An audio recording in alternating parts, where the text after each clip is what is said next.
नमस्कार Jai Jagannath welcome to my channel. आज मु गोटे टॉपिक लेके आसी जार ना हो सेंटेंस बा वाक्य।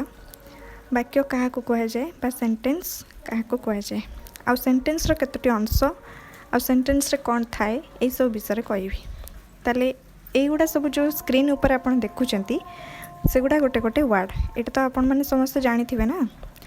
ताले ए जो वर्ड सब अच्छी पांचटी वर्ड रही ताहाको आमे नेकी गोटे प्रथमे वाक्य तैयार करिबा। एक बा एकाधिक शब्द वर्ड मिलित होई अर्थ प्रकाश करुथिले ताहाको वाक्य बा आमे सेंटेंस कहि थाउ। एटा तो समस्त जानी थिबे, जे भी न जानी थिबे आज जानि जिवे। ताले यार गोटे एग्जांपल मु देछि देखंतु, मीरा इज इटिंग राइस माने मीरा भात खाउछि। एथिरे केते शब्द बा वर्ड रहिछि जहा मिलित होई कि कोन हिछि ना कोनसे अर्थ प्रकाश करिछि। सेमती Ram is going to Puri आउ गोटे देखंतु लिखिछि मु going Puri Ram to is. देखंतु ऊपर जो सेंटेंसटा रहिछि ता देहरे मध्य केते गुडे वर्ड रहिछि, सेगुडा मध्य वर्ड गुडा मिलित होइकि रहिछि। आउ तळ सेंटेंस रे भी गोटे वर्ड मिलित होइकि ना केते गुडे वर्ड मिलित होइकि ना रहिछि। किंतु एथि मध्यरु करेक्ट कोटा क्या को आमे सेंटेंस कहवा। मु एबे कहिली जे वर्ड मिलित हवा सहित कौन होउथबो ना अर्थ प्रकाश करथबो।